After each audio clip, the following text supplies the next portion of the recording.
Okay, welcome to this session. It's about content creation specifically around press releases.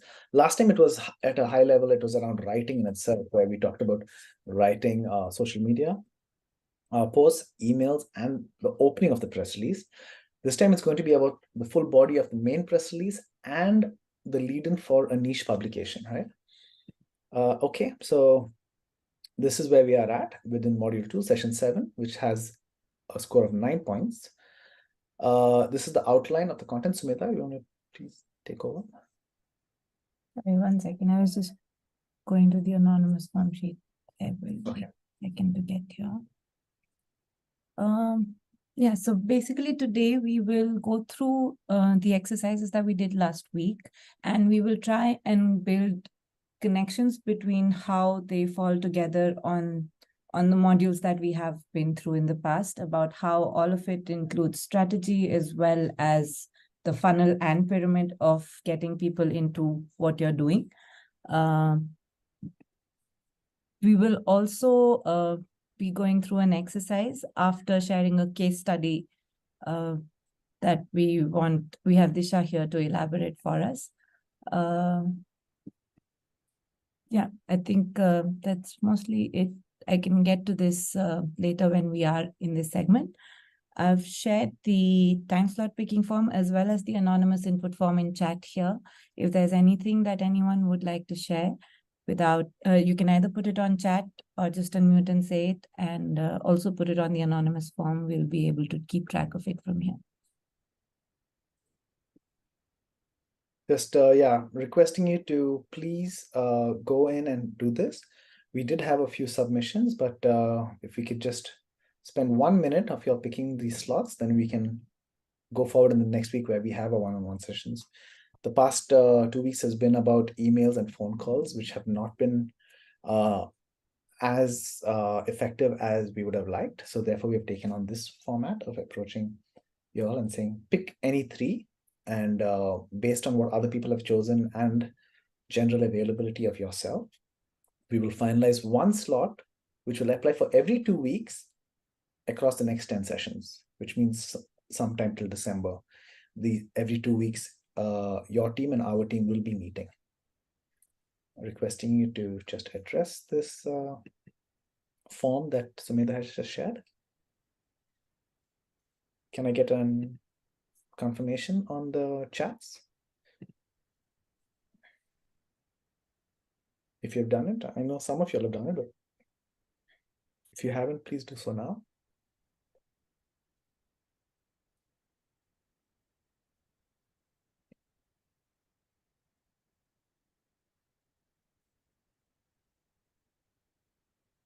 Thank you, Vinny. Thank you. Thanks, Swapna.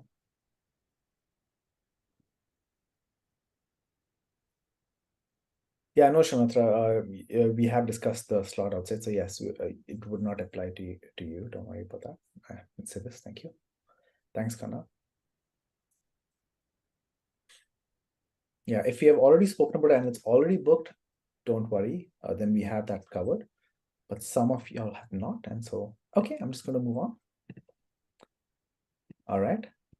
So, quick summary of feedback that applies to almost everyone on this group is structure-wise, write the lead and ask yourself, does that lead cover the 5 Ws and 1 H?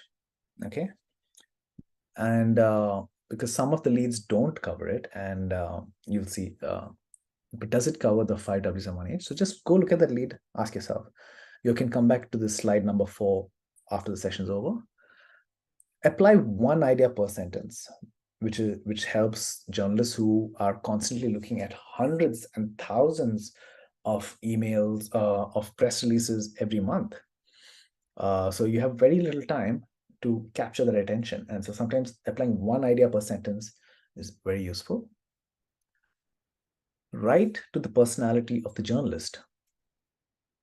Research that journalist. Sometimes that journalist in themselves will want to grow your movement. And at Terra Generation, we call them aspirants, people who aspire to grow your movements. And sometimes it's very easy to mobilize them. Some people are apathetic. They don't care about your movement. They don't care about your cause. They don't care about what the work you're doing. But some people aspire to be a part of it. Some people are already active in it, right? So sometimes researching the journalist is very valuable, and this was going to take many months and sometimes even years to research the right journalist and to see who is on board with your. And we can talk about this one-on-one if you want. We can talk about this one-on-one depending on the cause that you have and the work that you're working on. There are high context journalists and there are low context journalists. High context are they are already completely on board. They know the larger interest of the movement and the organization. And so writing to that personality, writing the movement first, this is what Ahlia was talking about, writing about the context first is sometimes more valuable for high context journalists. Low context journalists are people who just want to know the name of the organization people. So Ahlia, just to add nuance to our earlier discussion, that would apply to a high context journalist, right? And to choose them.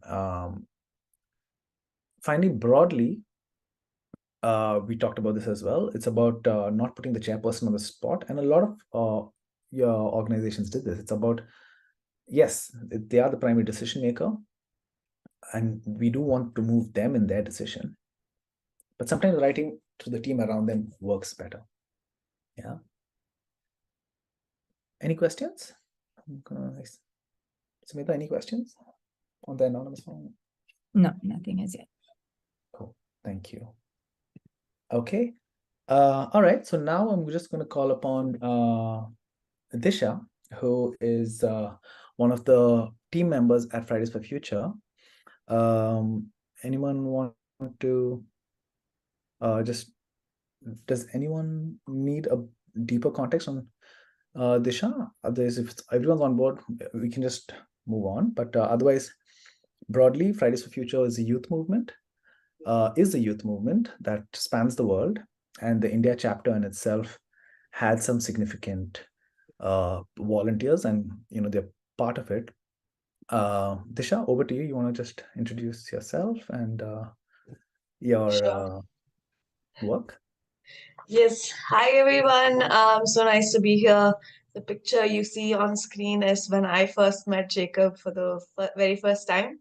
It was at a cleanup drive that we had organized we as in Fridays for Future, Karnataka had organized with a bunch of other organizations, including Jatka.org. I think that was my first interaction with Jacob. We are, like Jacob said, a youth climate movement. And we have volunteers both in Bangalore, across Karnataka and India. We primarily work on issues related to climate and environment, and there are lots of issues there. So we have our hands full. Yeah, and there you can see Jacob, but I was very surprised to see him because we usually get very young people. Not that Jacob isn't young, Yeah. but his Call me an age old group. man. Yeah. Call me an old Yeah. man. Um, yeah, and I was like, oh, who is this hippie looking person? And it was really nice to see him. He was a hippie looking person, but a very, very smart hippie looking person, and he's contributed a lot to the movement, and we're very grateful for that. Yeah. Okay. So yeah. So Disha, also you want to just talk about which college you come from, the study, and where were you in that place at that point, like personally, where were you? Yeah.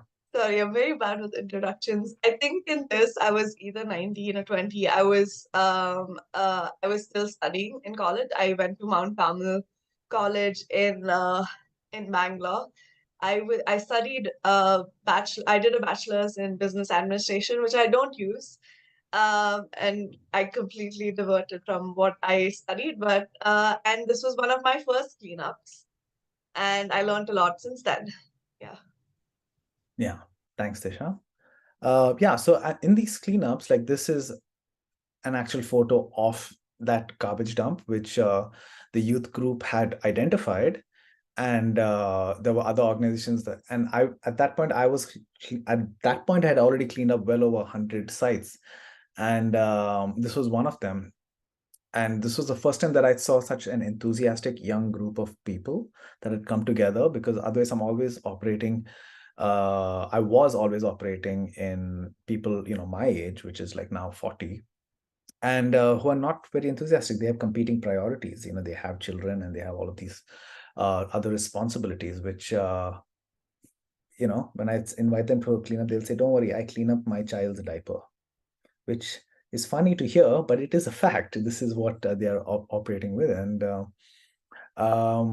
so yeah. And here there was a youth group that came along, and they were very enthusiastic. And this is them, and you can see on the left side is the site that was cleaned up, and there were a lot more cleanups that we went on to do together.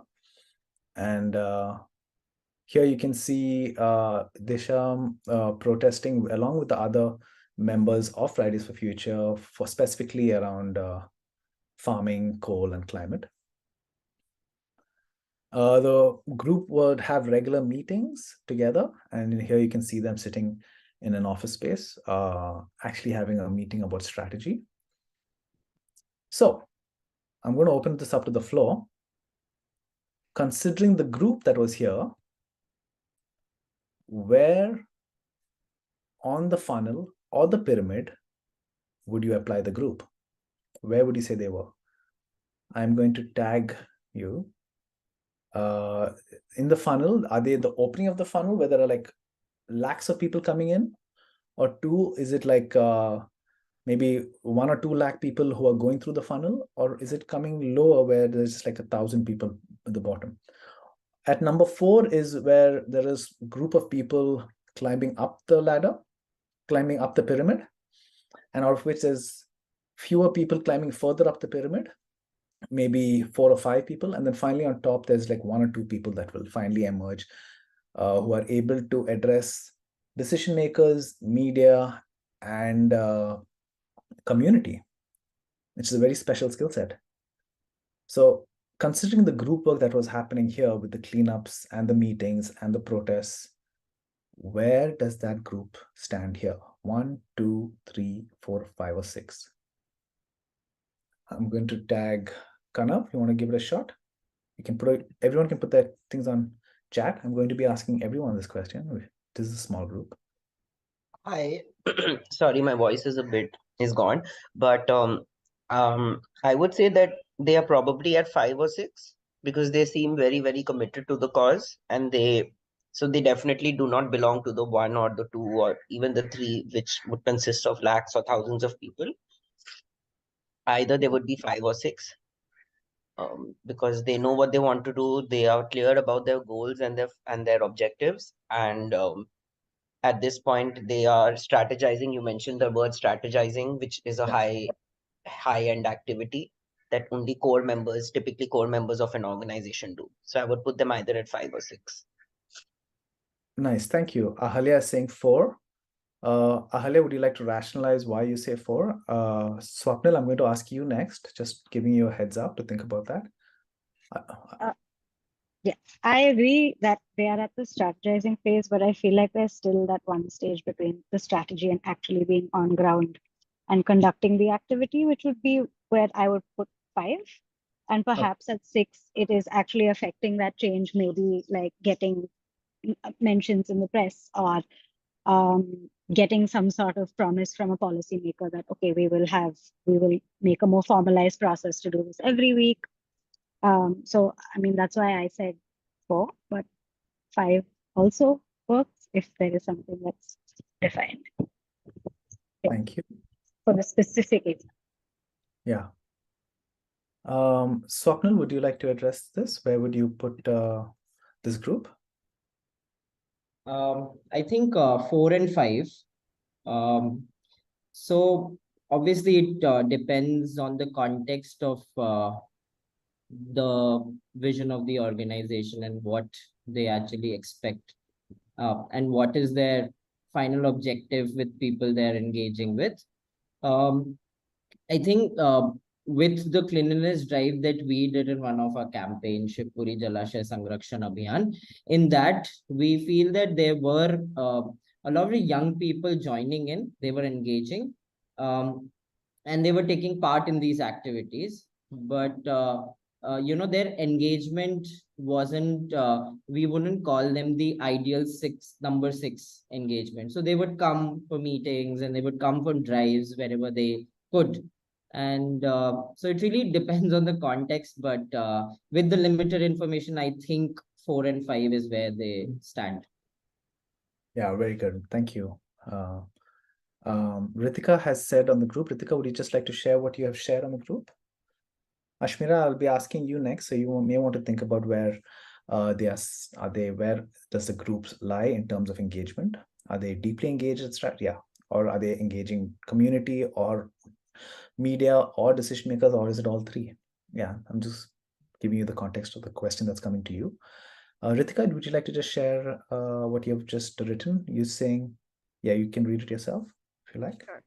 So I feel it is between 5 and 6 because like what the pictures are showing is that there is like a group of like a small group of highly motivated and individuals who want to see the outcome, like not just for the sake of doing it, and who are like like so much focused on doing it from the beginning till the end, where there are specific like they reach like what you decide earlier ki ye karna hai wo karna hai, they focus on it and they sort of take it from the beginning till the end. And also in terms of like strategy building around like how you go about doing it, and also to the extent ki this has to reach people in various platforms or through various mediums. So it's making a sort of like a holistic a sort of um what do you say, um working on a certain particular issue. So yeah, because I too in a few years ago I had come across this protest, and I have heard of Disha, like Disha Ravi was the name I heard like a lot of times. And yeah, so that is what I see. Got it. Thank you, Ritika. Thank you. Thank you. Ashmira, would you like to take a go at like where would this group of young people be in the funnel or the pyramid? And there are no right answers or wrong answers. There are just observations. So yeah, please go ahead. Sorry, my throat is not very well today. Um, Initially, I thought it is two. It would be two because I thought that there are a group of people who are doing the cleanup drive. But then, from the description that others have given in this group, I think it's a small group of people. So I would place them at 4 or 5. Fantastic. Fantastic. That's exactly. Shunotra, yes, you have a question. Please go ahead.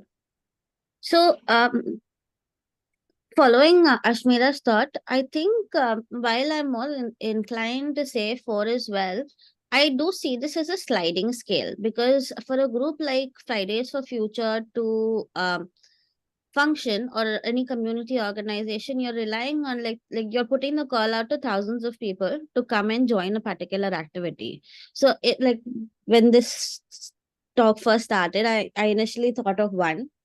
But then the ultimate goal is to ensure that we reach a stage like 4 where they recurrently keep participating in different activities and keep joining in.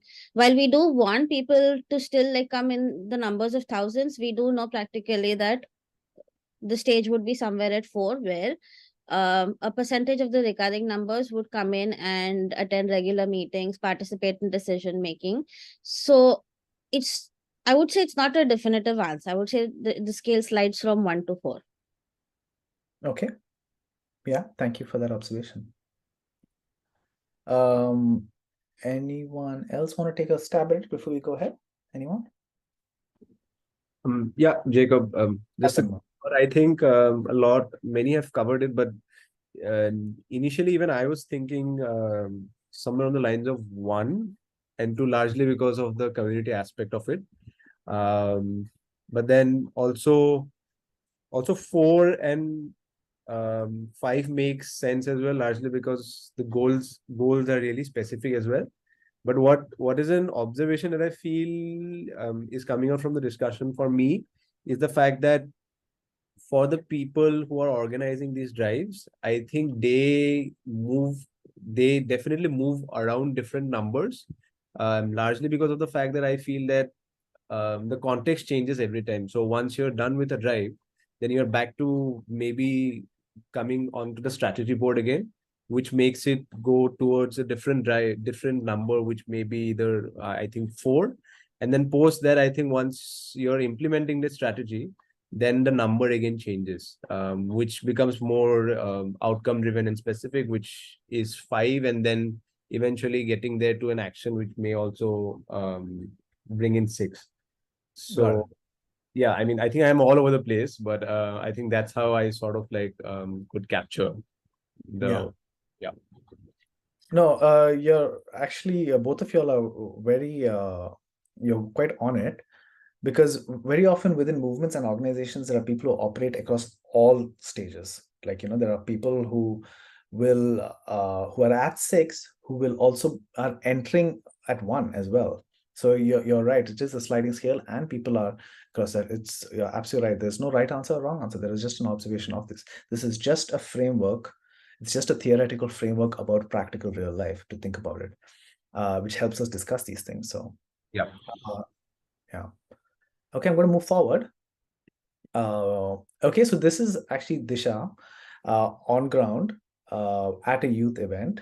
Disha, you want to just spend 60 seconds just talking about what you did here? Yes. So this was, I think, in the same year, or early 2020. Okay, I'm not sure. Time is a blur now. But this was when we realized that our audience, although are primarily young people, specifically between the age of 18 and 35, and they understand that the climate crisis is something that is happening, they don't understand the urgency of it.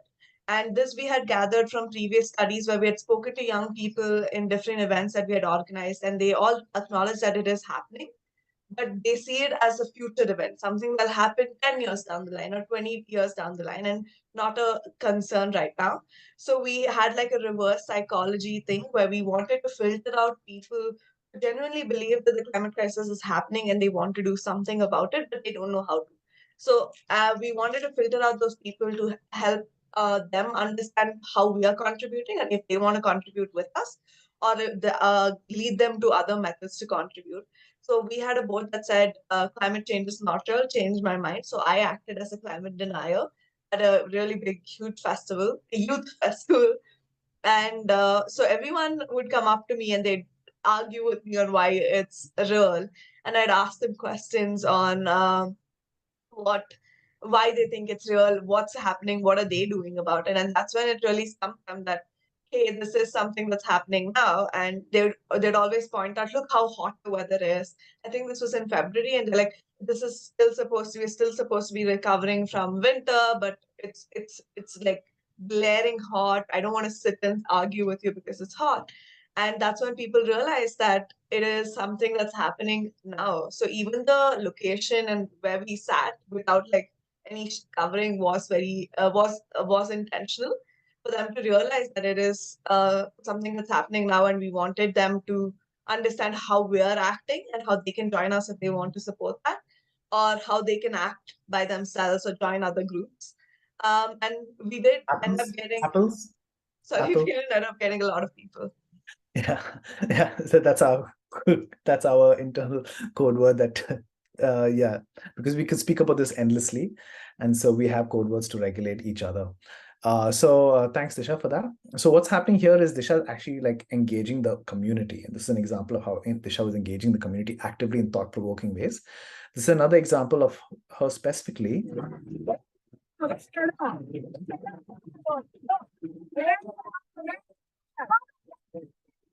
Jacob, the audio sped up. Yeah, the audio isn't clear this time. It was a little choppy. Disha, you want to give 30 seconds on the context of this? Shall I time these 30? Yeah, go for it. Yeah, go for it. So this was once again at a protest that we were having in Sarjapur because there was a road expansion project was which was not just in Sarjapur but across Bangalore, and it was going to cut a bunch of heritage trees in Sarjapur and across Bangalore, and we were protesting against it. We started off with young people and the local communities in Sarjapur, and soon we were engaging press and decision makers, local authorities, as well as the Bangalore authorities.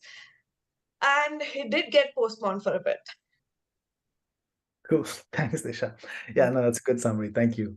So now I'm just going to quickly ask, where do you put Disha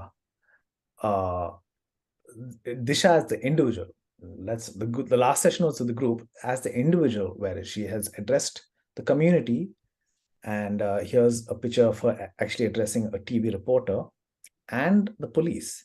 And as you'll probably know, she's addressed decision makers as well. So where do you put this person right now?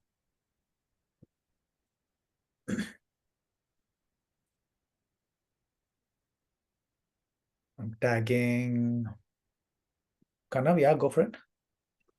Hi. So once again, I'd say I'd put Disha at 6. Even in the previous segment, you had asked me where I would tag the group. I said 5 or 6, but I felt that Disha would be at 6 because she seems to be leading the team, and the rest of the team would be at 5. So here I would put Disha at 6 because she's interacting with the police, with the media person. She's interacted with other stakeholders, and she's leading the protest. And she's also, you mentioned that that change my mind style, that reverse psychology, this booth that Disha organized. So this shows a high level of engagement with not only her own team, but also with external participants who might be climate deniers, and also um, speaking to people who are in positions of power, as far as that construction work is concerned. So I would say she's highly involved in the cause, and that's why she would be at a 6. And she seems to be leading the cause for others to kind of look at what she's doing and then follow her path. Yeah, I don't think Disha's going to agree about leading the cause. So, but we'll save that for Disha. Maybe just in this context, in Yeah, the no, I context understand of that. what I you understand shared. that. Yeah, but this is specific to the individual. But there are many other leaders within the. But Disha, I'll leave that to you. Want to give it 10 seconds? Go for it. Okay. So yeah, I disagree with that because I think I end up being in front of things, but a lot of this is done by people whose names you'll probably never hear, who've done the boring work of like drafting press releases or messaging people individually to come there. And I just so happen to be loud, so I'm there, and it looks like I'm leading things, but it is always a team effort, and I don't think it would be possible without like a strong team. Yeah, thanks for that. Yeah, and thanks for your input. Yeah, no, and this is also the case with a lot of our team. A lot of the teams, like our team at Terra Generation, like almost everyone is on the pyramid already. It's just that they haven't been discovered yet. Okay, so back to communications. Now, in all of this, what happened was, like our team of senior journalists, senior activists, discovered them through their social media, and then they said, you just want to talk about the website and press that we pulled off together. Yeah. So for us, since again we were young people, our primary audience were other young people, and to us, we are like constantly online. We're on our phones all the time. So social media was our first step in approaching this. When we organize anything, we first post on social media, then mobilize on board on sorry, on ground. So we did social media very actively. We had a website. We still have a website, and we use it.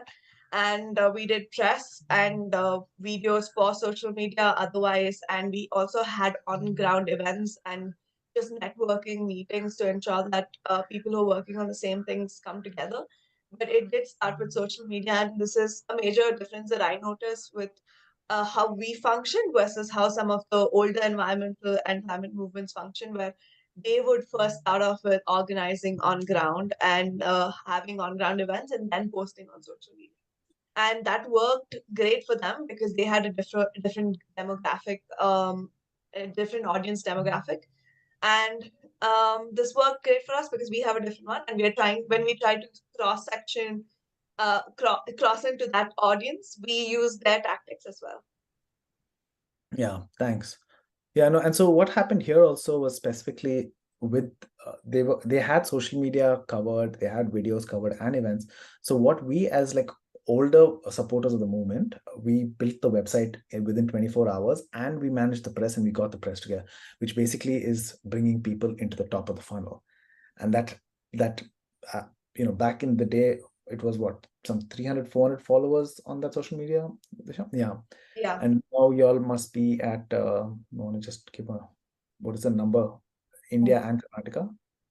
So India is at like 45,000, and Karnataka is around 4,000. Yeah. And so at that time, it was a very small number, but then the more attention that it was able to give. And so here we are just in trying to enable, right now it's 14 cohorts, 14 members of this cohort to be able to do this, because sometimes within your own groups, you will have people who are already at the bottom of the pyramid, and sometimes we need to go back up the funnel to bring people into that funnel. And it's about also just using some of these tactical strategies around that. So because from our conversations, we're seeing that there's a lot of on-ground work on the pyramid itself, but now how do we go back up and grow that? And this is what this session is going to be about. Thanks, Tisha. Thank you so much. Okay, so the exercise today is going to be about writing the bottom of the press release. Last time you all did the lead in itself. And so all of the information here is already there, the lead, and it's written here so that a screen reader can pick it up as well. But yeah, the body is going to be about what is the argument against the topic, what is the controversy, what is the larger story. The lead is about the who, what, where, when, why, and how of the story. And the leader story should be about 30 words long, and sometimes it's even 150 words long. The rest of the story is the body, which is the argument, the controversy, the story, and the issue. It can include quotes, audio, video, photos. The last part is the tail. And these are elements that are just loosely important, and this can include quotes and other sources of information. So with that in mind, we're going to go into the exercise. All the exercise notes are here, the context, the ask, all of that is here. And you would have seen all of this in the last session. All of this you would have seen in the last session, which is audience visualization, storytelling, documentation, content, Taylor strategy, all of it is there. Here, what we're going to do differently is we're going to write the bottom of the bottom of the inverted pyramid, which is the body and the tail of the story. But we're also going to write the lead of an additional press release, where we're customizing that press release to one of the niche publications that are experts in your topic, right? In your organization's topic. With some of y'all, it is going to be around domestic violence, and some of y'all it's going to be around science. The others it's going to be around legal rights of communities, marginalized communities. So I want you to think about which is that one publication which is highly specialized, but it has just 1,000 readers. Yeah, just think about that, because we are going to be writing a lead for that specialist journalist who knows your topic almost in and out, right? They won't have a large readership, but one thing we have come to realize is that the journalists of the big publications are following these publications to get story ideas. So just think about that, and how do you first sometimes tackling that. And once the session is almost over, we will switch off the recording and we will talk about this more in depth, because this is something that we have developed over the years, and we now want to share this with your group. We're going to keep this off the videos just so that it doesn't become an open piece of information. Otherwise, it's going to get misused. All right. Best practices. Okay. Again, individual worksheets, core sheet, we'll leave that for later. All right. So now you'll find your organization name. Sumita, can you please add everyone to the group? There we go.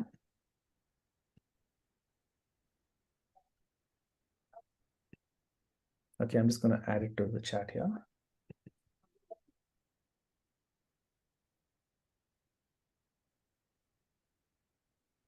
Okay, all of y'all will have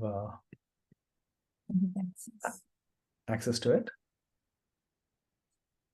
Your organization, so you'll see there are your organization name and the lead of your last story is on the left, and the lead for the new niche publication is going to be on the right. do not assume that the general publication will, that press release for the general publication and the niche publication is going to be the same. It's not. It cannot be the same.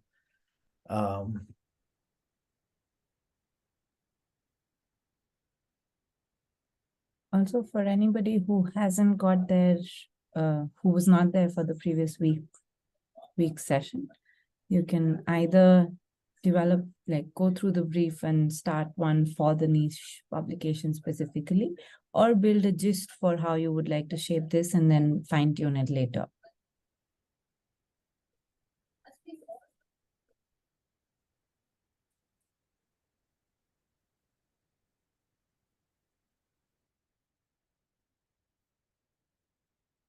If slide 20 is the context, you can just reread that and refresh your mind about what that's going to be about.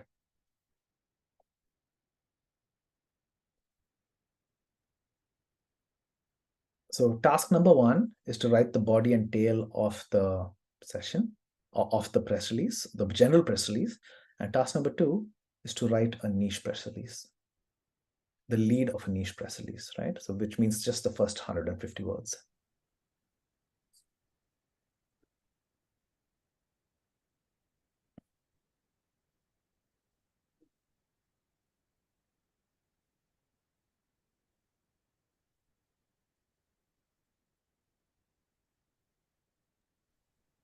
Hi, Jacob. Yeah. Quick thing. In my slide, I think I had put the one that I actually sort of the final press release in a different slide. This is just like a rough thing that I had initially done. Okay. In So okay, wait, let me get that for you. It's here. I'm going to go into this writing one. Yeah. Because I remember seeing it there. Yeah. So this is a different slide altogether. That's okay. Is this what you mean? This one, right? Yeah. This one, yeah. Okay, so I'm going to bring this into the last one. Yeah. And where are you? You are. Here we go. Is that correct? Yeah. This one. I'm going to just paste it here. Here, it's in slide 35 now. Yeah. Perfect. Thank you. Cool. No worries.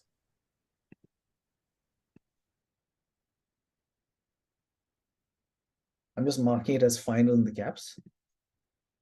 And I'm going to make this draft, right? Is this fine? Is this accurate? Am I? Yeah.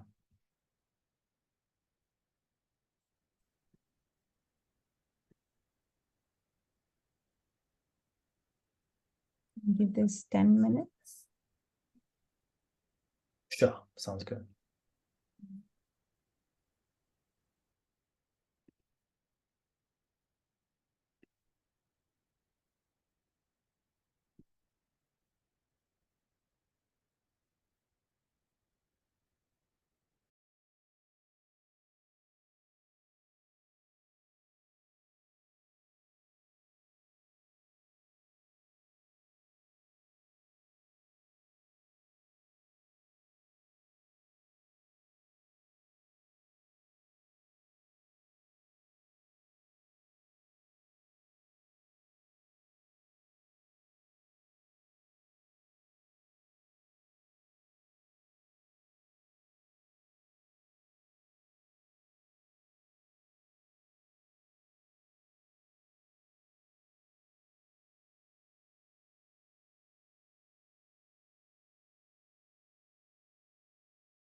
Hi, Jacob. Just a small clarity.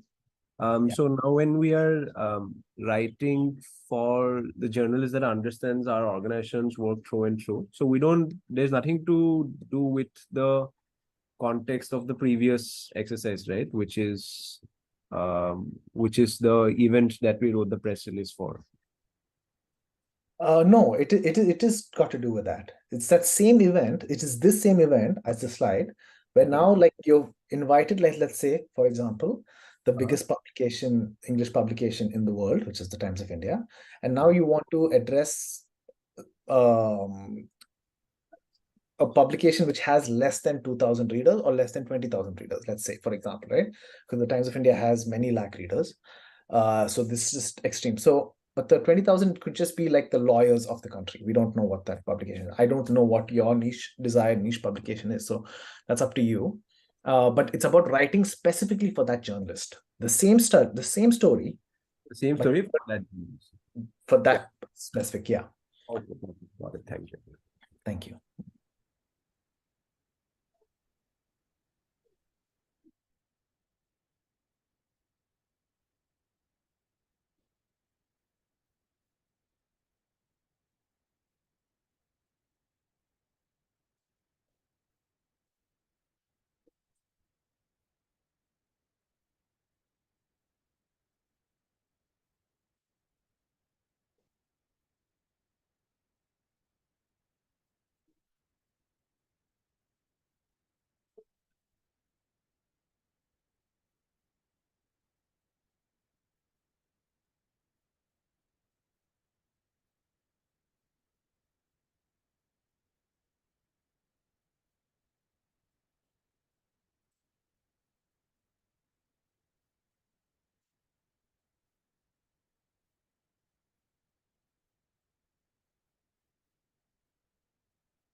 Is there any particular reason you wrote about November last year? Is there any reason that you decided to? I was saving this for our one-on-one session, but so any reason you particularly chose November last year to start off with? Yeah. I was a bit confused. So the thing is, I was relating this to an actual event that happened. Yeah. That we took part in, and that happened in November last year. Okay. And somewhere along the lines, I figured this has to be fictional, like related to the incident being discussed. Got it. But never got a chance to edit it out. Like the idea was to talk about a recent event, but landed up like actually like referring to the one that we were a part of in November last year. No, and it's great you actually did that, because drawing on a real life experience to fill up a fictional thing is sometimes is very strong in itself. So my suggestion here would have been to, like, if it was going to be fictional anyway, you could have drawn the real life incidents and root it in a fictional scenario, right?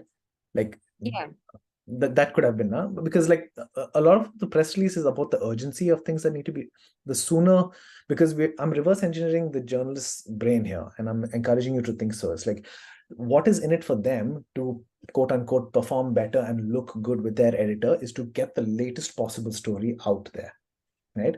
And so it's like one of the fundamental things about engaging a journalist is to answer the two questions: why now? Why is this important right now? And so what about it? Right? And the why now being the first question, and therefore that urgency is extremely important. Therefore, I'm just requesting everyone in the cohort to just think about an urgency, and every time you write a press release which needs to be set out, you have to build an element of urgency into that lead. Got it. Yeah. Yeah. So sometimes we actually do deal with so lawmaking in itself is such a slow process that it takes anywhere around like between 2 years and above for a law. 2 years is a good time frame, but 2 years and above for a law to come in place. From the point it starts public consultations to like it actually being passed. I mean, look at data protection in itself, right? The conversation started in 2017, and now in 2023 is when we're seeing both houses of the parliament signing off on the bill. So in something like this, is it possible to highlight an old event and make it urgent right now? Like, Um, the yes, to highlight it is important because the context of that is important, but that can come lower down than the lead. I'm saying specifically for the lead, the element of urgency is important for a news article. got it. Because the journalist will only have time to like read the first four lines, and they'll say, "Oh, this is urgent." Mm-hmm. How this is, it's like the Eisenhower matrix, which is like it's two X and Y axis where it's very urgent, not urgent, very important, not important. And so it's important to place the lead into the urgent and important space, right? Got it. It needs to be urgent and important because some things are important but not urgent, and some things are urgent but not important, and some things are neither urgent and they're not important, right? And That so makes how do we take this into the urgent and important space? Yeah. And that's where I'm coming from, because got that it. Got it. That makes mobilizes a lot of journalists sense. very quickly.